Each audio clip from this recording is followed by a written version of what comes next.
सुनो, पड़ोस में झगड़ा हो रहा है। कौन सी नई बात है? वो भी तो पति पत्नी है। वो नॉर्मल झगड़ा नहीं है। नॉर्मल झगड़ा नहीं हो रहा है? हाँ, वो रतन भाई साहब है ना, सलोनी बहन को मार रहे हैं। क्या बोल रही हो? रतन भाई साहब सलोनी को मार रहे हैं? सलोनी बहन। अरे बहन भाई बाद में हो जाएगा, पहले जल्दी चलो, नहीं तो पता चले सलोनी जी को ज्यादा चोट लग जाए।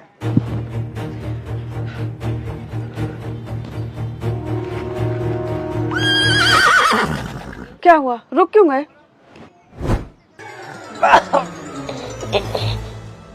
तुम तो कह रही थी कि रतन भाई साहब सलोनी को मार रहे हैं, मैं तो देख रहा हूँ कि वो मर रहे हैं। भगवान कसम, मैंने सलोनी जी को बेल्ट से मार खाते देखा था। अब क्या करना है तो? चलो चलो अपने घर चलते हैं। अच्छा, औरत मार खाए तो सब बचाने आते हैं, और पुरुष मार खाए तो सब और मारने आते हैं। ये नहीं चलेगा। तो जाओ बचाओ। देखो विक्रम जी, ये हमारे घर का मामला है और आप हम दोनों के बीच में मत आना। नहीं नहीं सलोनी जी, मैं बीच में क्यों आऊंगा? आपका हक है लड़ना, लेकिन बस मुंह से। हम दोनों के बीच में कितनी लड़ाइयाँ होती हैं, है ना नेहा? हाँ सही बात है। हाँ, लेकिन हम दोनों एक दूसरे के ऊपर उंगली कितना ही उठाएं, हाथ कभी नहीं उठाते। विक्रम भाई, सांस रुक रही है, बचाने आए तो बचा लो। सलोनी जी, रतन भाई साहब का गला छोड़ दीजिए, चाहे तो मेरे गले पड़ जाइए।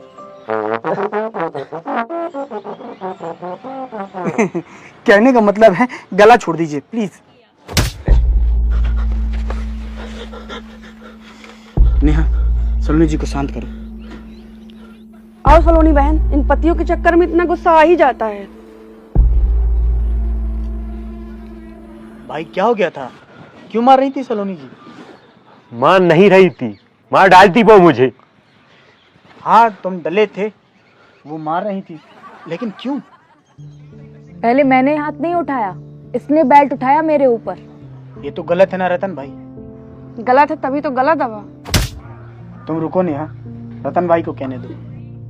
भाई, दुकान में ग्राहक ने मूड खराब कर दिया, घर लौटा तो ये बोलने लगी माइके में फंक्शन है, ले चलो। बस इतना ही कहा था मैंने, और इसने मेरे मायके वालों को गाली दी। भाई गाली गलती से निकल गई थी। ठीक है, लेकिन फिर भाभी जी को बेल्ट से क्यों मारा तुमने? भाई इसने मेरे घर वालों को भला बुरा कहा और गाली दी। तो बात बराबर हो गई ना। और वैसे भी पहले आपने सलोनी जी के घर वालों को गाली दी। हाँ, लेकिन मैंने गाली दी थी गुस्से में। इसने मेरे घर वालों को कहा कि कहीं चले क्यों नहीं जाते, मर क्यों नहीं जाते। क्या सलोनी जी, आपने ऐसा कहा? हाँ, गुस्से में निकल गया था मेरे मुंह से। कुछ भी हो रतन भाई, पति पत्नी के बीच में अनबन हो सकती है, कहा सुनी हो सकती है, लेकिन दे दनादन नहीं होना चाहिए। अरे ढंग से समझाओ, मजाक मत करो। हाँ तो ढंग से समझा रहा हूँ ना कि पति पत्नी के बीच में वैचारिक मतभेद तो हो सकते हैं, सबके बीच में होते हैं, लेकिन जैसे जैसे जिंदगी आगे बढ़े एक दूसरे को समझना शुरू करना चाहिए। अगर तुम्हारे अंदर किसी सुधार की आवश्यकता है तो तुम सुधरो, अगर भाभी जी को सुधरने की आवश्यकता है तो वो सुधरे।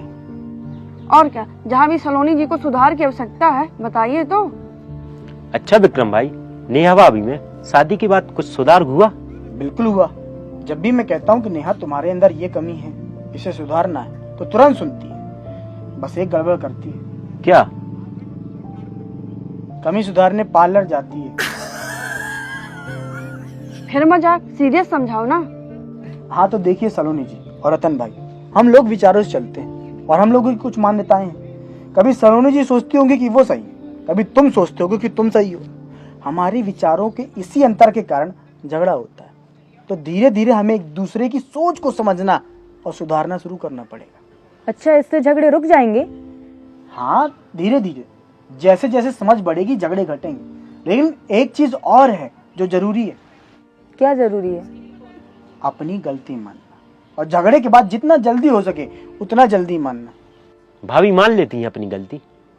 हाँ मान लेती है, बस सॉरी मैं बोलता हूँ। सही बोल रहे हैं आप, हमें अपनी गलती मानना आना चाहिए। और रतन भाई, कभी भी अपनी पत्नी के ऊपर हाथ नहीं उठाना चाहिए। कितना ख्याल रखती है वो हमारा।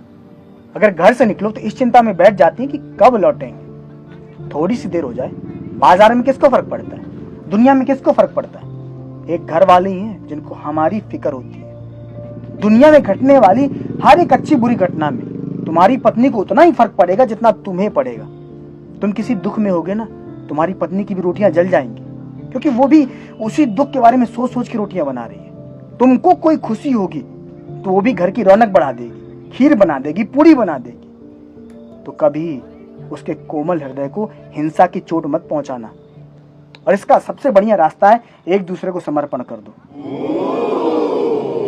धन्यवाद विक्रम जी, मैं कोशिश करूंगी बेहतर होने की। वो तो ठीक है, नेहा कहाँ चली गई? वो तो चली गई, बोली कि ये मैं बहुत बार सुन चुकी हूँ और चावल बनाने का टाइम हो रहा है। ऐसा कहा क्या? ठीक है, तो मैं भी चलता हूँ अब। देखा, दोनों एक दूसरे को कितना समझते हैं। तुमसे कितनी बार कहा दूसरे के सामने मेरी बेइज्जती ना करो। मैंने क्या किया? मुझे चावल पकाना था तो आ गई। नहीं, तुमने उससे कहा कि मैं तुम्हें रोज पकाता हूँ। नहीं, मैंने ये कहा कि ये सब मैं रोज सुनती हूँ। बता रहा हूँ, दूसरे के सामने बेइज्जती ना करना मेरी हाथ से। आखिरी बार बोल रहा हूँ मैं। तुम्हारा